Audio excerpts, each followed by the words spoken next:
Extra আমাদের লোকজন ছিল, হঠাৎ করে ওদের কার্যক্রমের জন্য আর কি আসলে ওরা একটা ভুল করে ফেলছে, এর জন্য ওদেরকে বের করে দেওয়া হয়েছে। এখন আমরা তো হঠাৎ করে এইটা আর কি মানে কার্যক্ষেত্রে আমাদের কাজ করতে ব্যাহত ফিল করছি, কারণ আমাদের সেরকম ম্যান পাওয়ার নেই, আর ডাক্তার নেই, তারপর আমাদের নার্স সংখ্যা কম, আর প্রচুর রুগী, প্রায় আমাদের এখন মিনিমাম 200 কাছাকাছি রুগী আছে।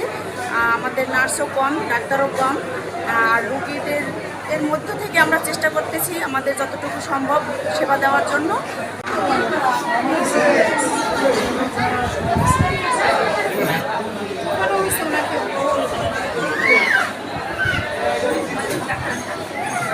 বরিশাল শেরেবাংলা মেডিকেল কলেজ হাসপাতালের সার্জারি বিভাগ এটি।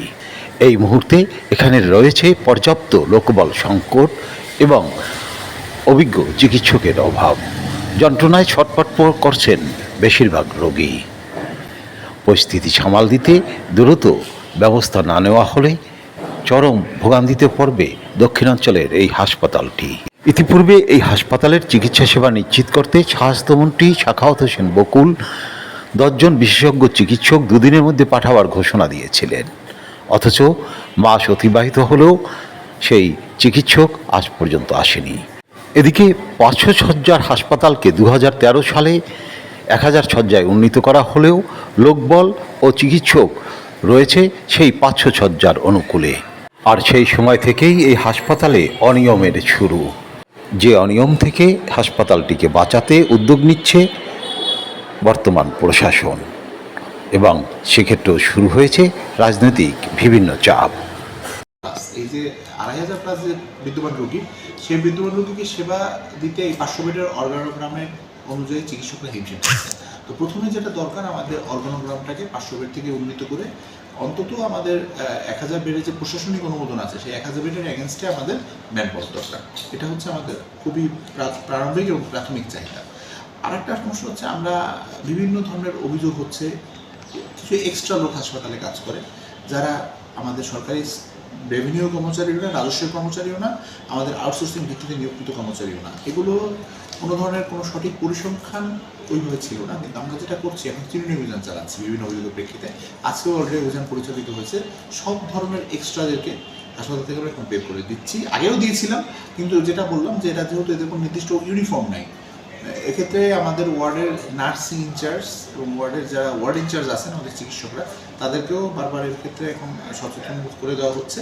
এই ধরনের লোকজন যারা কোনোভাবেই রেজিস্টার্ড না, সরকারি চিকিৎসক না বা আউটসোর্সিংয়েও না, এদেরকে আমরা হাসপাতাল থেকে বের করে দিতে পারলে যেটা হবে যে এদেরকে মাধ্যমে বিভিন্ন ধরনের অপকর্ম সংঘটিত হয়, যেমন দালালদের সাথে এদের যোগসাজশ থাকে, পাশাপাশি রোগীদের কাছ থেকে অন্যায়ভাবে আবদার করে টাকা নেয়া, রোগীদেরকে অর্থনৈতিকভাবে বিপর্যস্ত করা, এই ধরনের কাজের সাথে এরা জড়িত। তো এদেরকে বের করে দেওয়ার ব্যবস্থা করা হচ্ছে। এটা তো আমরা তো এই হাসপাতালে কাজ করছি আজকে 1 বছর বা 16 মাস 17 মাস, এটা এই হাসপাতালের দীর্ঘ বছরের ট্রেডিশন। এখন আমরা প্রথম থেকে চেষ্টা করছি এদেরকে বের করে দিতে, কিন্তু দেখা গেছে যে এরা ওয়ার্ডের কাজ করতে করতে অভ্যস্ত হয়ে যাওয়ার কারণে বিভিন্ন জায়গা থেকে রিকোয়েস্ট আসে এদেরকে না বের করার জন্য, বিভিন্ন রাজনৈতিক মহল থেকে রিকোয়েস্ট আছে এদেরকে না বের করে দেওয়ার জন্য। কিন্তু এখন আসলে আমরা বারবার, যেমন ওটি থেকে এরা সবচেয়ে বেশি দুর্নীতি করতো, ওটি থেকে এদেরকে আমরা সবার আগে বের করে দিয়েছি, ওটিতে এরা নাই। এখন অন্যান্য ওয়ার্ডেও যারা আছে তাদেরকেও আমরা আজকে থেকেই এই অভিযান চালু হয়েছে, অতি দ্রুত সময়ের মধ্যে এদেরকে আমরা হাসপাতাল থেকে। এই মুহূর্তে আমাদের সংকট কি এবং কি করতে হবে? এই মুহূর্তে আসলে আমাদের সবচেয়ে বড় সংকট হচ্ছে, যদি বলতে চাই, সেটা হচ্ছে আমরা আসলে আমাদের সেবা দেওয়ার সর্বোচ্চ চেষ্টা করছি। আমরা বরিশালবাসীর তরফ থেকে একটু সাহায্য চাচ্ছি, তাদের একটু সমর্থন চাচ্ছি।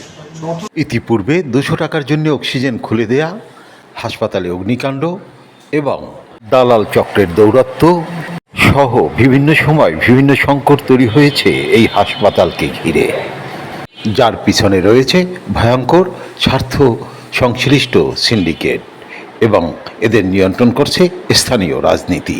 বর্তমান যে চাহিদা, তার সাথে যখন আপনি সঙ্গতি রেখে রিসোর্স না বাড়াবেন, সব যদি না বাড়ে, তখন কি হবে? তখনই কিন্তু সমস্যাগুলো হবে। আপনি দেখেন মেডিকেলের সামনে সব ডায়াগনস্টিক সেন্টার আছে, দেন এইগুলো আছে, এগুলো তো একদিনও তৈরি হয় নাই। বাস্তবতা হচ্ছে অন্যান্য মেডিকেল কলেজ হাসপাতালগুলোর তুলনায় এটা একটু পিছিয়ে আছে, বেশ পিছিয়ে আছে।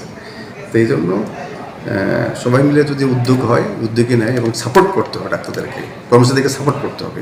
তাদের বিরুদ্ধে যদি আপনি মুখোমুখি দাঁড়ায় যান তাহলে কিন্তু স্বাস্থ্যসেবাটাই তখন আরও অলরেডি তারা ভয় পাচ্ছে অনেকে। তো এই জায়গাটায় সাপোর্ট করলে আমার বিশ্বাস একটু দ্রুত আমরা ধরে ফেলতে পারবো, অন্য মেডিকেলের সমস্যা চলে আসতে পারবো।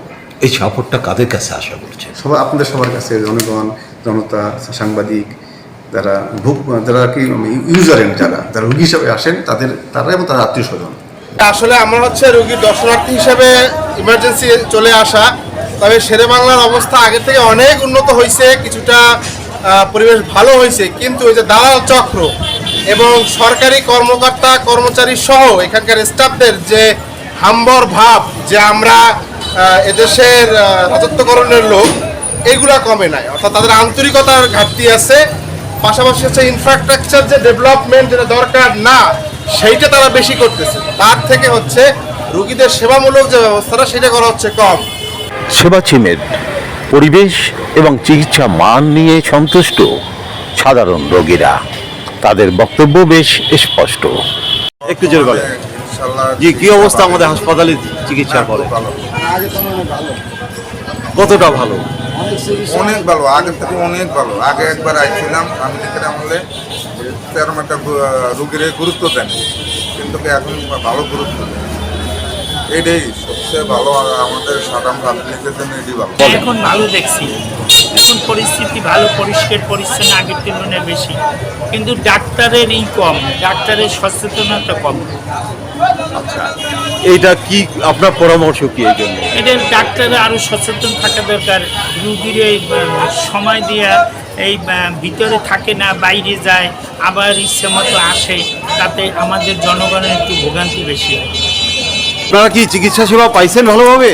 হ্যাঁ, ইনশাল্লাহ পাইছি, ইনশাল্লাহ পেয়েছি। পেয়েছেন? কতদিন থাকলেন? আমি তো সকাল 7টায় আসি, 2টায় যাই। আচ্ছা, ডায়ালিসিস করাই। ডায়ালিসিস করান। ডায়ালিসিসের পরিস্থিতি কেমন দেখলেন? ভালো, ইনশাল্লাহ। ধন্যবাদ। সেবাচিমের সেবার মান এখন আগের তুলনায় অনেক গুণ ভালো, একথা প্রত্যেক রোগী স্বীকার করছেন। তবে প্রয়োজনীয় বিশেষজ্ঞ চিকিৎসক, লোকবল সংকট এবং রাজনৈতিক প্রভাব মুক্ত হতে না পারলে এটি আন্তর্জাতিক মানের হওয়া খুবই দুষ্কর হবে বলে জানালেন অনেকেই। আরিফ আহমেদ, বরিশাল।